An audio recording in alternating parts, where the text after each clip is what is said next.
everybody, and welcome to the Harry Potter Trading Card Game Podcast. My name is Sammy, And I'm Homin. and we're going to do a bit of a different kind of episode today. So, we're going to have some kind of rotating hosts on to talk about various things. Many of the topics will be topics that they have thought of themselves that they wanted to talk about. And today we are going to have our first guest on. And so, I'll let him introduce himself. Hello, everyone. I'm Foxwolf. You might have seen me around in the Discord talking a little bit here and there, but my idea for this podcast was to get a bunch of questions from the community so we could kind of pick their brains and get all those questions out that everyone's been wondering, but maybe too nervous to ask or didn't have the voice. Yeah, which is going to be great. I think people will enjoy having questions. Homin and I don't know these questions in advance either, so our answers will be a little off the cuff, but I think it'll be good. Yeah, take it away. So I just want to start off by saying that we do have new members that have arrived, and so although some of these might be obvious for those who have been around, I'm going to ask them anyway so that everyone has a voice. So first of all, I just actually wanted to say congratulations on the recent tournament win, Sammy. That was so unexpected. When you guys watched game 3, you're just going to be like, how? Because, so we were talking about it afterwards, and Homin was like, luck is a very large piece of a tournament and playing games. And game 2 and 3 in my final match came down to luck. It was definitely something to see. I was there spectating while it was happening. That's right. Yeah. Made me really nervous. Anyway, Me too. Yeah, the tournament is just recently on my mind, and so I just wanted to kind of start that off. Can you give a quick elevator pitch of your deck and your thought process in making it? We made a card called Giant Squid, and I wanted it to have a place to live. Oh my God. You made a card called Giant Squid? Giant Squid is an O5 card. We did. No, sorry.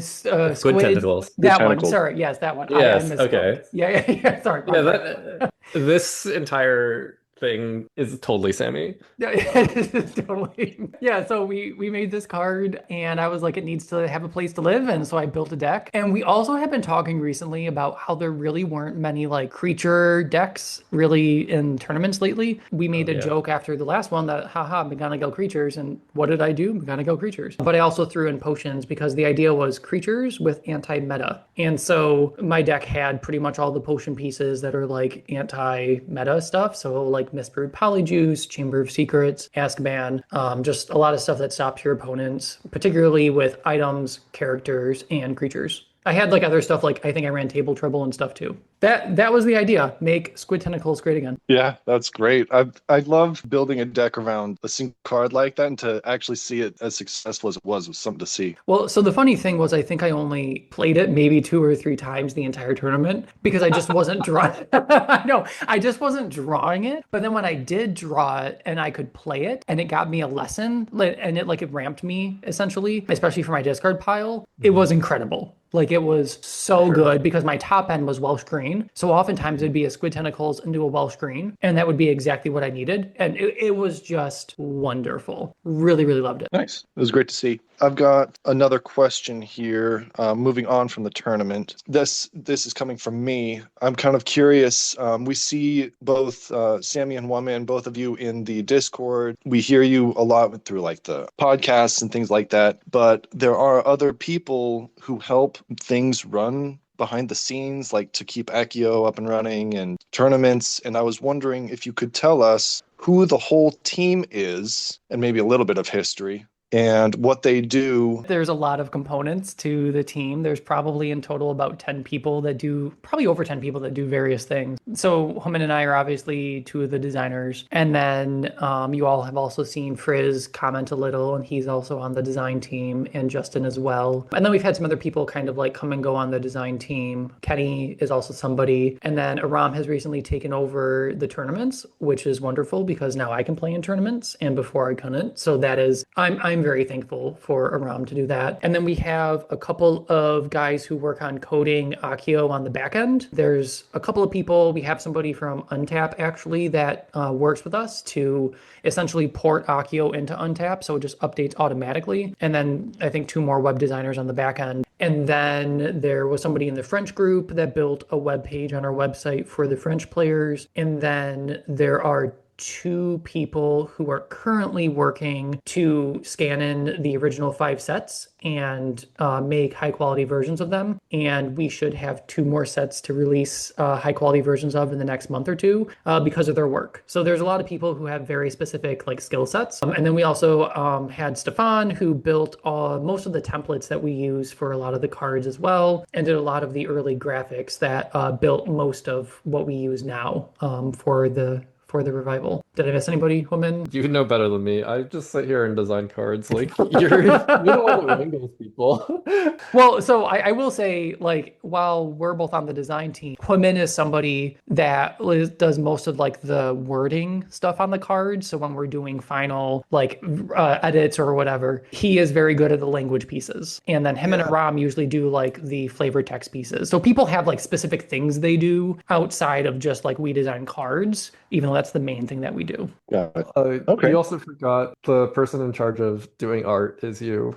We can't Oh yeah, that's true. forget that. Like that's a pretty major undertaking for every set. Yeah, I think one of the artist. funniest things with the artists is like people will ask me like who's making the decision about this, and I feel like Palpatine from Star Wars, where I'm like I am the Senate, and I'm the one who's making the decisions.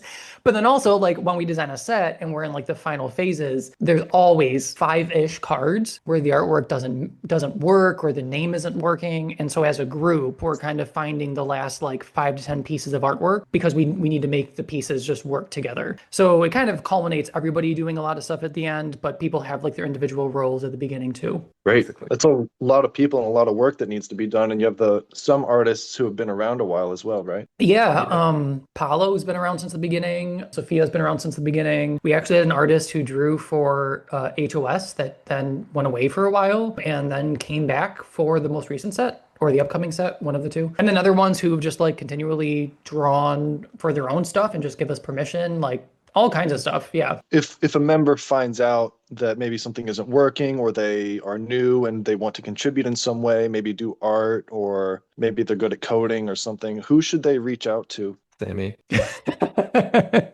Well, so they can post anywhere in Discord and we watch all the channels. There's also our email, and that's where I get a lot of stuff. We've had a myriad of people reach out to us from different countries, just submitting like old copies of magazines that they have that they want to put into like an archive. We've had people reach out about wanting to do translations, artists, professors, all kinds of stuff. Reaching out to the email, usually I check it and I'll respond rather quickly sometimes, or Discord works too. And the email should be on our website if that's what people prefer. And what the team needs most that you could ask for from the community? Wow. It's a great question. What a question. We always need more art. That's like That's true. kind of just this generic thing of like it's a struggle a lot of times because most of our stuff is like appropriated fan art that people did not draw for this game, and trying to make those fit for the cards that we want to design, like the pieces that we want to show. You know, you have to do some hoops and things. Yeah, like lots of the artists that draw for us want to draw characters, which is wonderful. And I'm glad that they want to draw characters, and they do. But then I'm also like, I need this very particular scene of Draco with a wand pointed at a dog or something super weird. And I'm like, where am I going to find this super specific art other than an artist that will draw it because I tell them to? And that's just the most complicated part. And so that often changes the names of cards most often, is just what we want it to be is so specific that artwork doesn't exist. And then we have to change the name. And that's sad. Why can't Harry Potter like fan artists just draw literally every single scene in the book? Right, that would be amazing. solve- If only. Yeah. Other than that, like I don't know how our coding stuff is. Do you have any like input in that or whatever, Sammy? If there's people who have any kind of skill, like we had somebody who was a video editor, and he very kindly created some videos for us, which are incredible. Check out our YouTube for that. And just people who have these skills. I had somebody reach out last week who is a video editor from South America, and they were like, hey, I have this skill. I love the game. Let me know what you need. So anybody who just has a skill who wants to like do it, reach out to us and we're happy to just include you if you have ideas. You can make stuff that's totally fine. And then we try to credit the people who make the things as much as possible as well. So you'll get the credit. You can use it as like a resume builder if you want to do it that way too. Like all of that's fantastic. But really just reach out and say like, I have an idea. And we have ran with pretty much most ideas people have had. Maybe one or two we haven't because it just wasn't feasible, but we will try to support you in whatever way. Like right now, somebody's trying to build a play platform for the game, and that's going to be a very long process. But he had also said that it would be useful if there was like a centralized place on GitHub, because that's where we host our stuff for his platform. And so I gave him full permissions to a new repo for that. And I said, do whatever you want with it. So we'll often give the resources and give people the connections. We just need them to reach out and say like, I have this idea. I think the community should definitely reach out and see what they can do to help, because there's a lot that can be done. So I have a question from Drew. Actually, I made a bit of a joke in my little question asking for people's questions. And I was like, who knows what Sammy's favorite lesson type is? And then I think maybe some people actually didn't know the answer. And then others, anyway, it was like tongue in cheek. Anyway, so, but we actually genuinely don't know, at least I don't know what Hua Min's favorite lesson type is. And Sammy, you can chime in because I'm sure that there's one person out there who doesn't know. What are your favorite lesson types and why? Sammy, you should do this first. I haven't thought about it. So my favorite is Quidditch, just because of my childhood. That's what I played growing up and I loved it. So Quidditch is my favorite. But Potions is very quickly kind of becoming a tie for number one with me. And so Quidditch and Potions are my top two, and they're very close at this point. It took not enough time for me to think about anything. Sorry, I can keep talking if you want to. I'll just do a dance or something. Yeah. Quick, Sammy, entertain the masses. Wow. Let's see. Probably Potions, I guess. It's probably the lesson type that I hate the least. It's sad. That's the saddest qualifier ever. Yeah, I usually say that I hate all of them. I think Creatures is too linear. Gets way too much flack. And like Charms and Transfig are kind of boring, so I guess it's Potions. You just have wild opinions sometimes, and I'm just like, all right, well, I guess Potions, and Potions will get the most love in the next set. It does like random miscellaneous things which are fun, I guess. It does. It does have like VTJ and everything. I think how I it's like growing. Yeah, and it's really starting to like it feels like as I mentioned earlier, the anti-meta color, because so much of what Potions does just stops your opponent from doing certain things. Whereas like Transfig can remove stuff or slow them down, but Potions really just is like, no. And I think I like that aspect about it. But Malevolent Mixture is one of my favorite cards, and that's in Potions. So yeah, it's really good. When you well screen into Malevolent, it's really good. Oof, that is nasty. A card that comes to my mind is the Light of the Death Eaters. You take 2 damage and you toss an opponent's character, item, or I think it's event. And that's just so much coverage. That's insane. But I really like how it's finding its home with dark cards and Death Eaters. Yeah. Go ahead.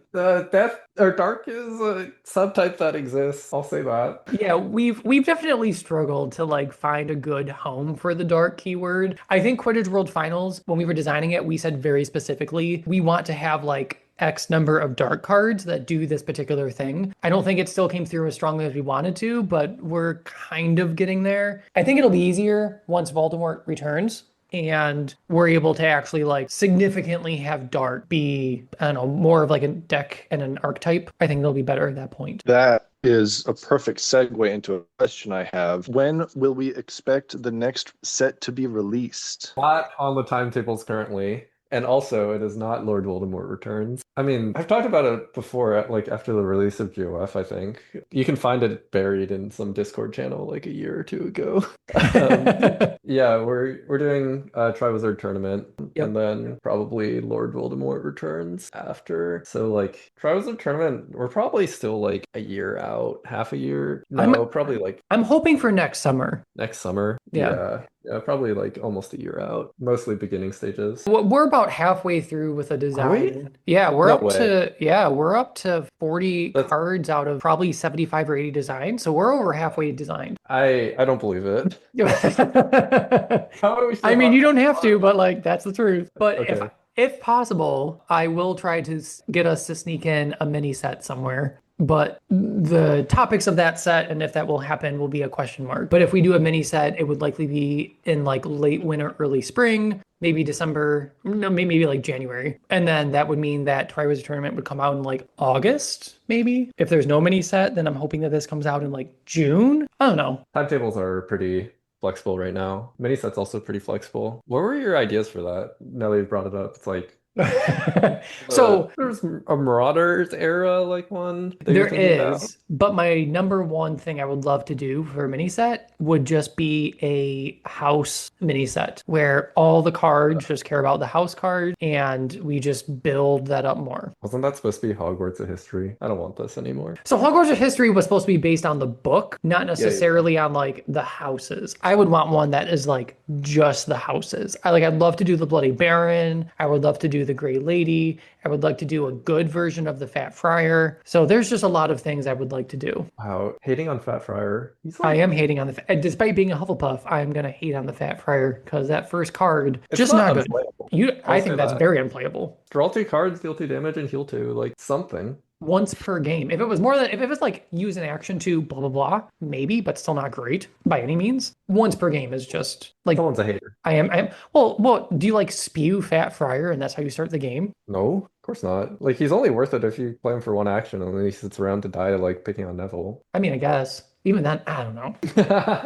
I don't think so. But yeah, so the next set will be Triwizard Tournament. Do we want to like hint quickly, vaguely at like the themes? I'll say them in as vague as way as possible to keep people guessing. So there's going to be some kind of like contest theme in some of the cards and some of the effects. There's going to be some theme where lessons will matter. And then there's going to be dragons. Dragons. I think that sums up the theme, right? Like Yeah, that's doing it kinda vaguely. what I'm going for. I'm wondering how you can make dragons more interesting because I mean all the dragons that exist are just like high cost and then They're just you have to take a beats lesson. I don't know. We'll see. We haven't gotten to that part yet. Dragons still haven't been designed, so if you're Fair enough. asking for a spoiler card, Yeah, we don't have dragon spoilers, sadly, no. yeah, We've got ideas, but yeah, we have a card that fetches dragons from your deck into play. That's cool. that's true. Yeah, we do have that. But we don't have Oh. any dragons right now. Yeah, no.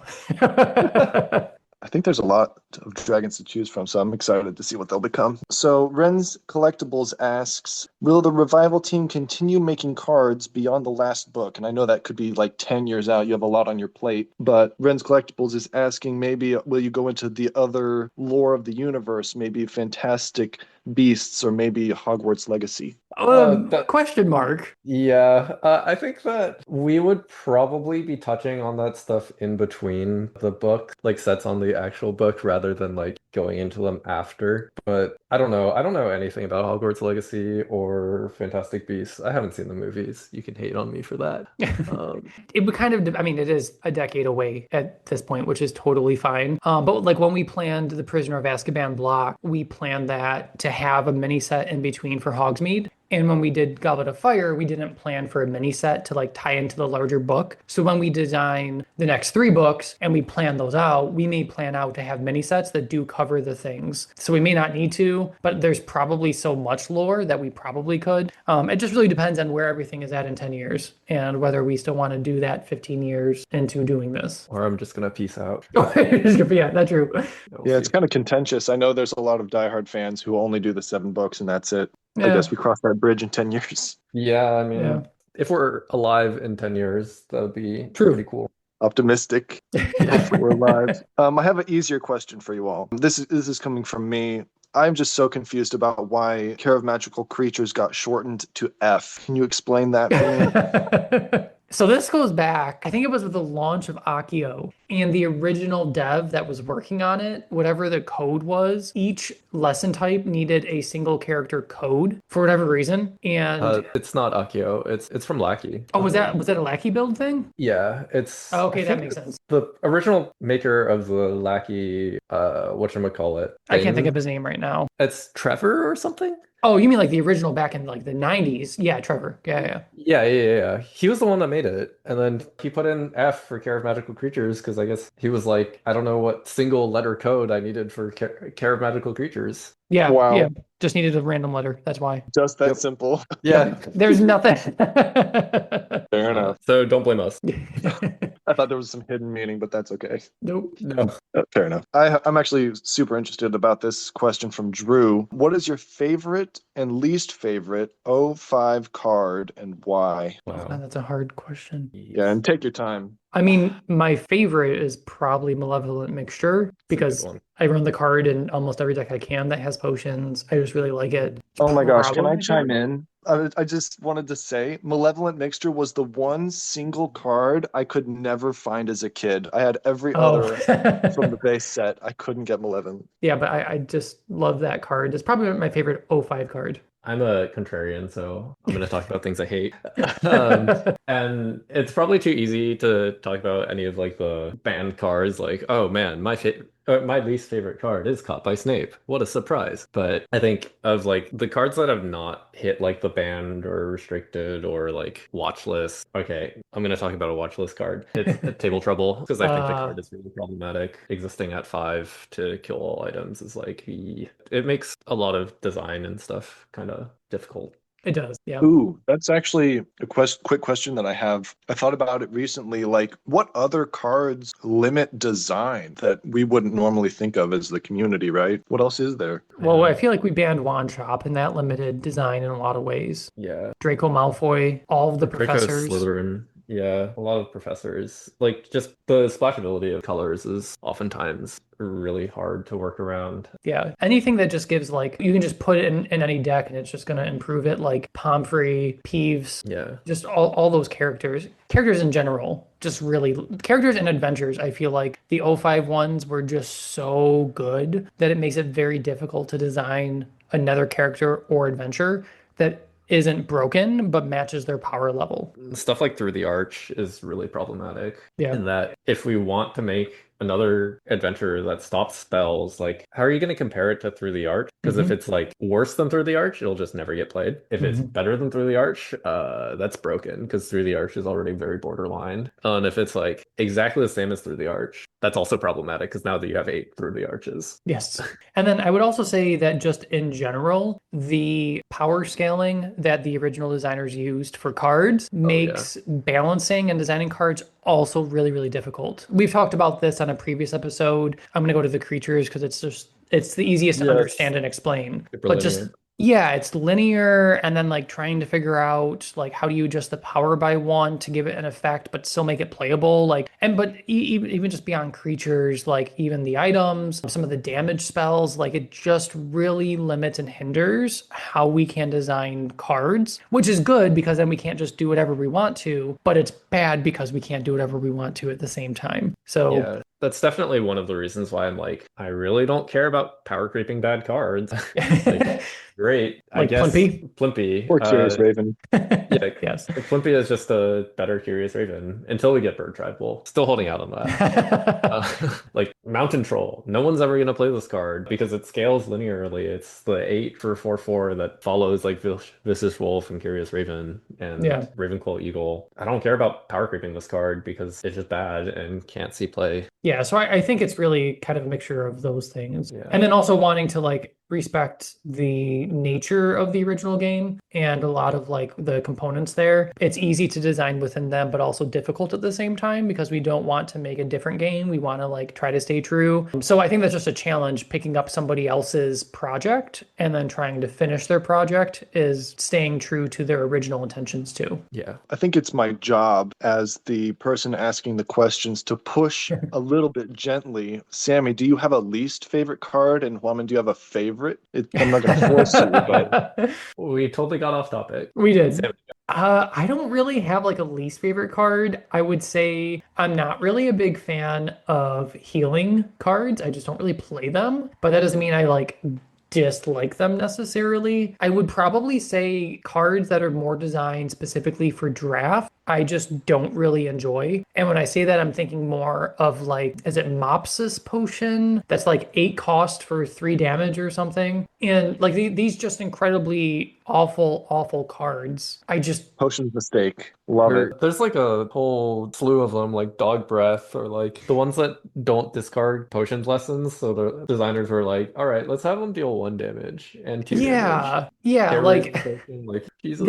they feel very draft like designed And maybe the original designers wanted to do draft at some point. Since they were Magic designers, I can see that being a thing. Since that never developed until we made it happen, I just have always been like jaded toward those cards because I'm like, you're wasting space. But I understand they have a space in draft. That's good. I appreciate that. I think probably my favorite card. I'm just gonna name a subsection of them because they're all the same card. They're the 4 cost potions cards that deal 4 damage and stop your opponent from playing cards. Oh, I like those. Yeah, like Sleeping Draught, like Restoration Potion, or like the ones that like deal 4 damage during your opponent's next turn. They can't play Transfig cards or they can't play Adventures. They're a good line of like disruption and tempo. And if you've noticed, we have been continuing this trend, which I have appreciated. I think that like it's good on rate damage and good effect. Reminds me of Quidditch with secondary effects a little bit. Yeah. Yeah. But Yeah. like more of a potion spin on it because potions is more about like preemptive restriction rather Yes. than Quidditch. True. Yeah. Quidditch is more like I'm going to disrupt your resources. Yes. I do have one thing I want to add going back to, I think Huamin added on this question to a question about what idea I had for a mini set. The other idea that we've discussed for a mini set or a full set would be like Lost Magic. And it would essentially be any of the moments that we missed from the first 4 books at this point that we wanted to include and make a card for. And there's also like artwork that we find after the fact for a particular moment that would be great to make a card for. So if we couldn't do a house mini set, I would want to do like a Lost Magic, kind of just picking up all those pieces that we dropped. Oh, Yeah. like a new Peeves would be great. I've talked about, I've pushed for new peeves here and there. It hasn't happened yet. Yeah, it might not happen. It might actually happen this set. There's a slot in the card design right now for Peeves, right? I think it's like loudmouth or something. Yeah, yeah. So we might see a new Peeves. Oh, heck yeah. We'll probably not do discarding your hand and drawing 7 cards. That's No. what he's going to do. But I mean, we've already done that with Cedric. Cedric, yes. Yeah, and yeah. Cedric was designed to replace Peeves, and so that hole was still filled in some way. Not in the same like use it as a disruption for your opponent, but mainly for your own hand. So that was a conscious decision, and yes. that's why the set with Cedric was released right after the banning of Peeves. Yep. That's the hidden lore that we're missing, and I'm glad we're kind of sussing it out.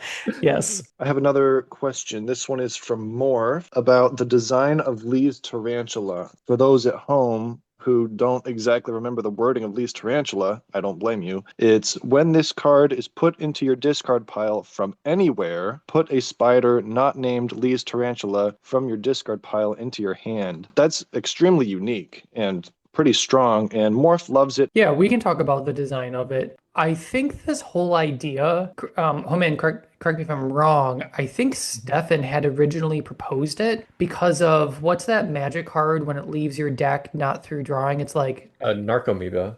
Yeah. that. Yes, Google that if you don't know what that card is. But so that's where the idea for Tarantula, I think, had come from. And then I had come up with the effect to do the thing it currently does based on Stefan. Yeah, it was that. I think Frizz also was talking a little bit about Duel Master and like the shield break triggers. Yeah. Where like if you're attacked and like the shield card you flip over is like a shield break, then you get to play the card for free. The reason why I'm a little like about making more of them is that I just don't want like 15 triggers to happen when you take damage. Like imagine you get alley blasted and then you discard like 5 of these like Lee's Tarantula-esque cards, and now you have like 5 different triggers that are going off in the middle of your opponent's spell on their turn. That's not like the kind of gameplay that I would like for this game. Yeah, that'd be a lot. Yeah, and I Yeah. think if we make more, they will be very isolated from each other and they will support like a very specific strategy each. And I think that would be okay, but not like a bunch of spiders that do that. Whether that's flavorful for spiders swarming or not, that's not what we want to do. You want to limit amount of cards applicable to any deck that would run these types of effects. Yeah, it's a very unique effect. I don't think anything else is like that. No, yeah. Not right now. But like it is an effect that I would be okay visiting in the future, but in moderation. Right. I think that's smart. I have a question from Anonymous. Are there any stories you have from playtesting a revival set that you can share? The card that comes to mind right now, just because it was like so relatively recent, there's a card in there called Lanternlit Trail. Yep. It's a location that before each player's turn, they draw cards equal to the number of different lesson types they have in play. It used to be before each player's turn, put a counter on this card, then they draw cards equal to the number of counters on this card. So on your opponent's turn, they drew one card, and then you drew two cards, and then they drew three cards, Oh and my then you gosh. drew four cards. It was a lot. Yeah, I was like, it came out. I was like, this is It's what a is lot. going on here? It was single-handedly like a draw engine that solved your entire draw problems Yep. in one And card. I was just like, like put a timer on the game. And yeah, for draft, it was fine. Before constructed, it no, was a lot. no, For it draft, it was was still a not lot, fine but with for draft. It would single-handedly win games. Like it would yeah. just end games in drafts because like they can't. Who deals with the location? It just spirals out of control. Yeah, it's Um, very rough. Other than that, like I don't know, like we always have discussions about cards after playtesting, but I don't remember any like specific stories from playtesting. I just remember talking about cards. I can also point to one. This was the original version of Hermione Overworked Student. I was playing this Oh game God. against Stefan, and I remember it was like turn three, and then like I somehow discarded all of my lessons, and I had like a self-stirring potion and a Welsh Green Dragon in play, and like that was it. It was like the weirdest board state. And then he That's killed the very ball, and strange. then I, of course, lost the game because it was like turn five or six, and I had nothing in play. Like legitimately nothing in play. Okay, perfect. I have another question here. This is from Red asking, before Goblet of Fire was released, there was an event to send in suggestions for a card. What card was it and who sent it in? Honestly, there were 120 cards in that set, and we've done a whole other set since then. I don't remember. Yeah, I have no idea. Yeah, we Uh, got literally over 100 submissions, I think, Oof. and it's just been so long, and we've designed 200 cards since. I really don't remember. Is that like a year ago? It More? would be a Goblet of Fire. year and a No. half. Yeah, something. But also Okay. understand that like when we designed that, like we designed the cards finished being designed probably almost 2 years ago, if not more. And then they were just being tweaked at that point. So whatever card it Mhm. was, we picked over 2 years ago and we just don't remember. Fair enough. Next question. I'll go ahead and ask my own question here. I don't remember where I heard this. I think it was in a podcast with like a different host of some kind. But I remember Sammy mentioned somewhere at some point that you didn't like the advanced lessons idea. And I'm kind of just curious about why, or maybe you pushed against it. I'm not sure, but what do you have against the advanced lessons? I don't remember if that was me. I don't think I'm like against the advanced Oh, you lessons. might not. Yeah, I don't know. That was probably somebody else. Just I don't push it off know. onto someone else. I think, well, for all those advanced lesson haters, you'll be happy to know that there are new advanced lessons coming in the next set. At least Oh my five. God. Yeah, at least five. Probably just five, but at least five. I mean, if Riz and I have our way, there will be 10, but there's going to be at least five. I don't Oh my want, God. I will fight you on this. There will not I be know. I know. 10 advanced lessons in the set. Like that's like so much of the set. More than like 10%. It was fine. No.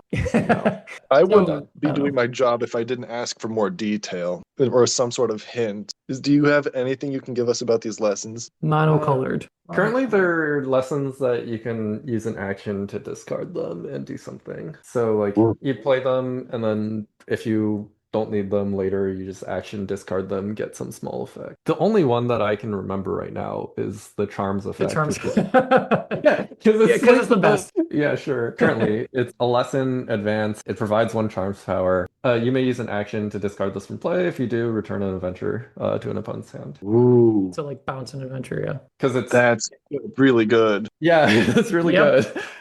Yep. Yeah, that exists. It's so good. And it I I provides mean, don't this, even power. know. I just have a small story for myself. I was trying to think of ways to handle adventures, and Hover Charm came into play, but I can't Hover Charm frickin' through the arch. No, you can't. Having a lesson that does it for you. That's one of the. I'm gonna take a small detour for a sec Go and ahead. talk about adventures. Because we did talk about like the problematic part of adventures. One of the problematic parts of adventures is that they're so insulated. Like the good ones are insulated against adventure removal. Before it got banned, Haggard needs help. Like it comes into play and like it hits a action, so it's like it's kind of already like recouped its losses. when you play it. Or Through the Arch, like a lot of adventure removal is a spell. Sorry, you can't use spells on Through the Arch. Yeah, it's just not a great place for adventures to be. I really want adventures to be something that players play around and attempt to solve, and the reward actually like matters for the game state. But unfortunately, that's like not the case for a lot of them, especially the Yeah. really well played ones. While I I was second doing all my that. research, I was looking for ways to handle adventures, and one came to mind. It's that new match. I'm looking up the name of it right now. What's the Charms one? Oh, Oh, Gobstones. gobstones? That would be Yeah. a good adventure. I mean, it's basically the hint that you gave us, except getting 6 types out is impossible. It's just so hard. Hey, Yeah. you already have two with your character and lessons, and then you play this and it's a match, so you only need three more. Fair Yeah. enough. You're Yeah. halfway. That is a good point, though. I mean, anyway, that's the research I did. That's off topic. Okay. Okay, so I have another question here. Dino is curious about the new cards from the new set that are centered around Deletrius and Winky and Zograf, that all of these once per game effects can now be spammed to a degree with Deletrius, and we're curious about your thoughts. We did Yikes, don't ask play me. we did play test that. And like we tried to break Deletrius and Zograf or Winky or whatever. It was so resource intensive in terms of actions and cards in hand that you would just have to have like the god board state to make all of that work. And you would need an extra 1 to 2 actions every turn. You would need to draw like 4 cards. There's just so many complicating factors that we didn't see it as a problem. So I wasn't on like the actual design team for Quidditch World Final, so I didn't have any like major say in this. All I remember is that my playtesting notes for Deletrius was, "Why is this in the set? Please take it out of the set." I think it has a place, but I think the cost makes it a little more doable because you don't have a lot of character decks with a lot of lessons and playing lessons typically anyway. Yeah, which is Makes also total part of sense. where we came from too, because I think Woman has like a Goblet of Fire character deck. Pretty much, if your deck isn't going to do like one lesson and a bunch of characters, you're probably going to do the Goblet of Fire thing or something else that's super high. And at which point, you probably don't want Deletrius. You probably want something else. And then for the Yeah. low ones, Deletrius. It just there wasn't really a spot where it fit in and it was breaking anything. To be fair, my like why is this in the set isn't like a this effect is like broken or like whatever. It's just like I didn't feel like it fit a drafting environment. Like it didn't fit like what I thought limited looked like in the set. Because if you're trying to recycle characters, you're already looking for like a rare rarity card, which is very, very like hard to find Mhm.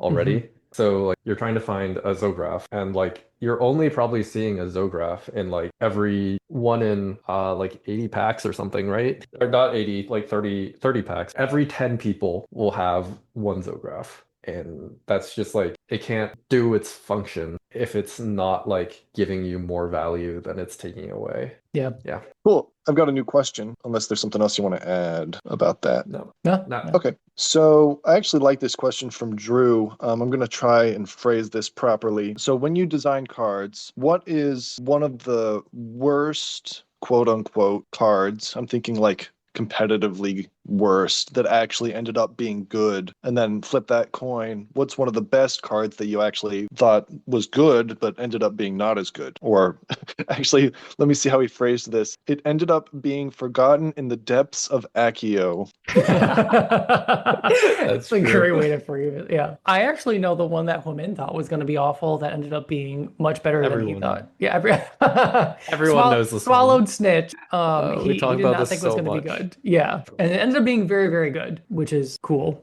Quidditch got some love. Wait, Yeah. why? There's this card called Swallowed Snitch. Its effect is like you can during your turn you can discard this card and your hand of at least 4 cards from play to win the match. The card used to be you may use an action to discard this card and then discard your hand of at least 4 cards. Or at least 5 cards, and win the match. I was like, this card is awful. No one's ever gonna play it. So we took off the action cost on it. I was like, this card is still awful. No one's gonna play it. And then Then it was and then very people good. and then people keep bringing up the story, even though HOS was like 4 years ago, 5 years ago. 5 years, 5 years ago. Jeez. That's Ah, hilarious. yeah, it's gonna haunt me forever, I Sammy, guess. what about you? I'm I curious. don't know really. I mean, if there's one you can think of, let me know that I was just like dubious about or that was really, really good. I don't really know though. Oh, I thought Love Potion was awful. Okay. Yeah, yeah. Mm. And I was like, bring it down to 6 power. And Human and Frizz were like, we need to bump it No. up even more than 12. And I'm like, this card's stupid. No one's gonna play it. It's awful.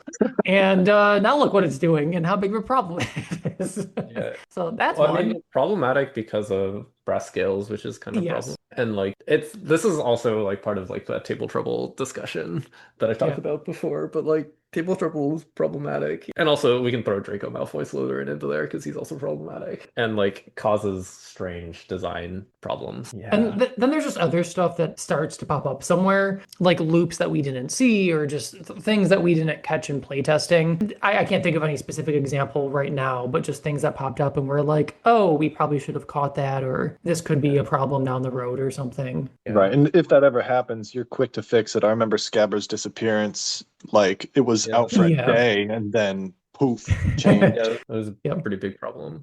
Oh, all of the third year advanced lessons. Did you think that they were going to be What? bad? I thought they were just going to be mediocre, I but thought they were going to be decent, and I think they are a huge letdown. do you think they're a huge letdown? Yes. Wow. Okay, I Why? didn't think that this Now, was like now the prevailing thought on it. I think they're a letdown because I think most decks don't really need to go fetch for a particular lesson because most decks are just 2 colors, and the ones that are 3 colors are usually running a professor. And so there just isn't currently, there's not really decks that need super specific lessons with like 4 or 5 colors. So I just think they're not useful right now. If that changes, I think they could become more useful, but I just don't think that they're good right now. And I think that they're a letdown. I think they're decent. I mean, I don't know what you're... I ran one in my tournament deck, Yeah, but exactly. I still don't think that they're good. If you thought it was better than a normal lesson, I think that's enough. I thought it was better than a normal lesson only because I ran one transfig lesson in case somebody shut off my starter and I wanted to Yeah, be able to sure. fetch it. And that's it. Yeah, that's fine. That's a very good reason to for them to exist. And it did happen. Yeah, it did. No, it did. Yeah. Yeah. Yeah. Yeah, so She like got shut off, so it did do the thing, but I don't know. yeah, and therefore it was great. It did Yeah. exactly its purpose. I don't know why you're mad, Sammy. No, I'm not mad. I just thought they were, I just think they're not great. Yeah. I also thought Fair Madame enough. Maxine was awful. Oh. And Huamin argued that she was good, and she is good. Yeah, And she she's surprised me. okay. I thought that Igor was awful, and Okay. I think that he's kind of awful, but I think he's also very good. Ooh. So Drew asks, what are some characters you wish got a bit more love? And also, what about some characters that you despise or dread sitting down at the table against? I don't like playing against Igor. really. Yeah, I think 3 is too high to prevent every turn. I think he's bad. I think against like creatures he's bad, but I think against anything else he's quite decent. I And mean, he's good don't against like him. what I assume Morph's deck was in the tournament, which was just like play a bunch of low cost cards that like deal damage. And if Oh you're no, preventing... he was ramping up to like out of control and Oh, loop the loops and interesting. stuff using Okay. Hogsmeade Station, I think. Oh, he It was was running actually a quick. really it was actually a really cool deck. It was a very quick deck, but yeah, I don't know. I think Igor's the only one that I really dread playing against. The rest of them, I'm just like, this can be a fun game. Just do it, I I don't know. guess. I don't want to sit down across from a Colin Eh. starter. Or I kind of hate Draco Slytherin because it's like if I draw table trouble, like the game is over. If I don't draw table trouble, they might just like spiral out of control and I might just die. I don't know. All I've got to say is, Yeah. Who do you think, or who do you wish got more love? Like an actual card or like a a better effect, or both. Both. Lockhart. That's so easy. I wish Classic. Lockhart's effect was better. Oh my God, always. I wish people played Trelawney more. I think the Yeah. effect is really strong, but also I can understand why people would not play her because her effect is really annoying to do online. I think out of characters that like I wish we had made or got more love or second versions of or whatever would be I wish all the professors got like a second version that was just did something different within like their color type or something. And then like I said earlier, want to do the Bloody Baron very badly. and I would love to do the Bloody Baron. You mean you don't want like a fifth Harry card? We will get that anyway, but no. Are we actually getting Wait, a Harry card in this? Yeah, we have to, Yeah, we are. right? We're gonna get a Harry card, Yes. a Hermione Bad. card probably. I don't want to keep making Harry cards. Too many of them. Unfortunately, he's the main character, and we're just forced to deal with him. So, but Poor I Harry. think his effect will be good. So we'll see. Maybe it'll be an actual played Harry Potter for once. Hey! My first tournament deck was a Harry deck. Yes, it was. what did it do? It was Harry Triumphant. It was Adventures because Fred and George was currently banned from being a starter. Oh yeah, Uh, wild time. Yeah, I remember there was a time where it was like I had this hand of like 0 lessons. I was like, I'm not mulliganing this, and then I'm sending it. Someone commented on it, and they're like, "That's so wild that you just like kept a hand of 0 lessons." Never punished. I mean, I just played an adventure and draw 4 cards. that's a good effect. Yeah. I have some questions about designing of cards. So Red and Drew are both curious about your thoughts when designing Eat Slug in general and Weatherby. Slugs and Weather. Jesus.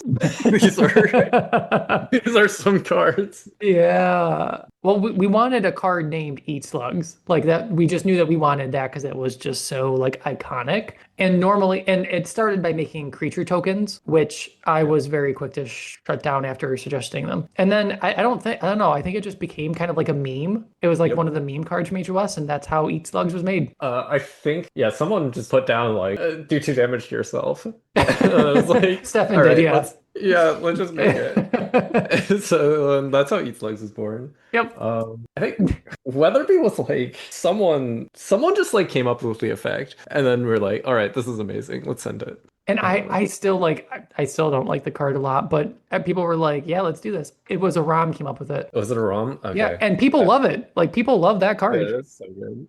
Yeah. It's actually so scary. Yeah. Playing like adventures or characters for free is insane. Yeah. And also, he always brings up that like we needed a card that worked differently depending on the translation of cards you played. Oh yeah, that's right. Because the Spanish name is different than the French wow. name, different than the so like we haven't had to rule about that yet, and I don't want to rule about that, but here we are. I mean, it should just be whatever language you're playing in. I guess what it maybe. is. That says power level changes depending on the localization. Yep. That's crazy. I never thought of that. I love how Eat Slugs actually has a whole theater doing damage to yourself to do effects thing. Now it actually has a home. Yes. It's so good. Yeah, so you just start Igor, and then you eat slugs yourself to draw a card. Yeah, Wonderful. Oh, strong. No, but you have what is it? What's the one where you do damage to if you've done damage to yourself, then this does like 8 damage instead of 5 or something? Like Oh, you can from use Quidditch slugs World for that. Finals. Yeah. Yeah. Some Yeah, posters there's a card, couple yeah. of cards that like it's an honorary dark card. It is. Yeah. Does damage to yourself and you get a beneficial effect. We need like puking Death Eaters theme. I don't know. Yikes. Red asks, why were these particular characters chosen for Quidditch World Finals? And I'm super curious about this myself because I don't know the answer and I don't know the books well enough. Like, were there more characters to choose from and you chose them specifically? Some of them have reasons. Any of the Quidditch positions, well, Crumb had to be in there because it's Crumb. The other Quidditch positions were in there because we wanted people to have multiple options as a whole for the beaters, the keepers, the seekers, and the chasers. We didn't want to have it so limited because there were only, I think, 2 beaters beforehand, and I have 3 beaters. So we just wanted to open that up, number one. So that's where those 4 came from. Death Eater came because we just needed that's where they first appear, so it just felt like they belonged there. And then Ludo and Barty were there more or less because this is also where they're introduced and they just have such a large part to do with it. Winky, I don't remember exactly when she came into the process and why she was included, other than this is also when she's introduced and it just made sense. And then Ginny was like a last minute addition to the character suite. We were almost done designing and I forgot what card she replaced. I think it was one of the Quidditch positions we had. And we were like, we don't need this other random Quidditch position. Let's get rid of them. And I was pushing for Ginny to come back in some form. And so we got Ginny Youngest Weasley toward the end of design. And she went through Love that.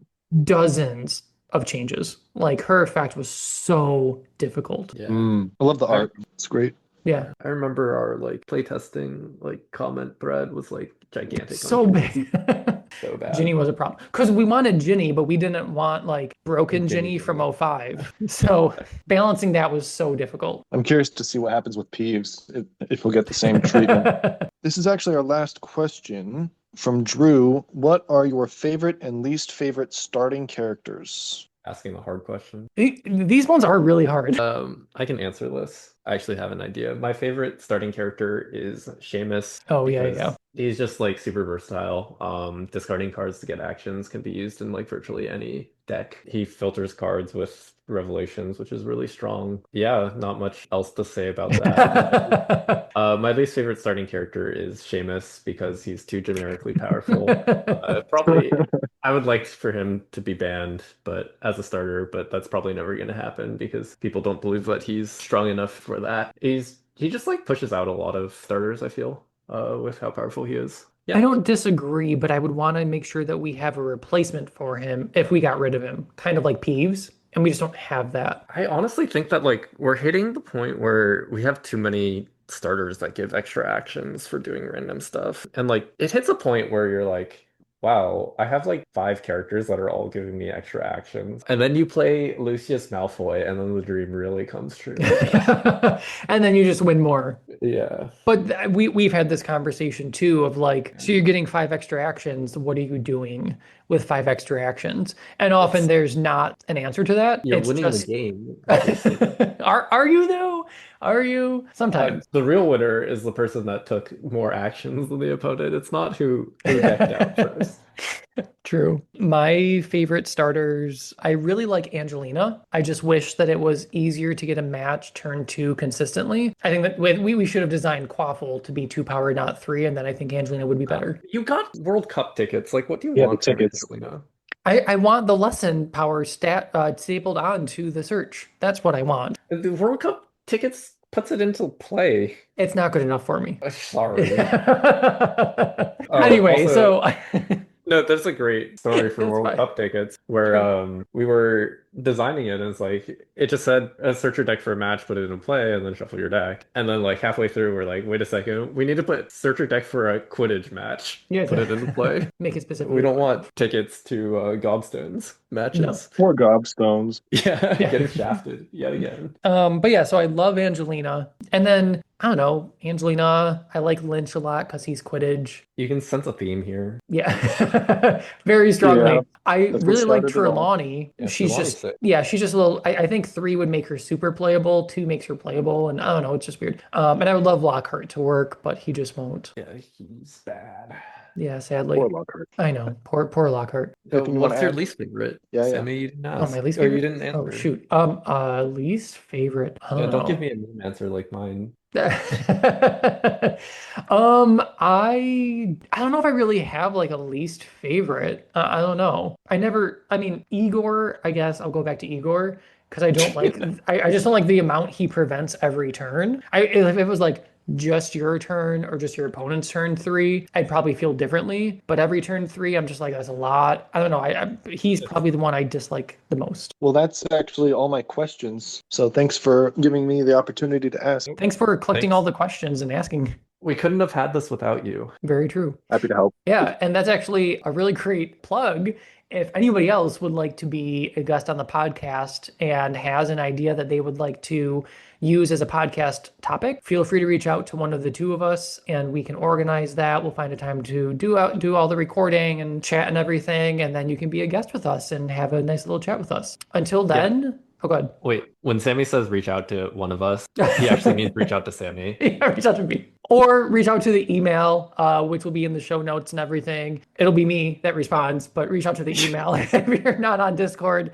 And you don't have to be on Discord or anything. Like, the email is totally fine. I do want to also say thank you to everybody who does listen to the podcast.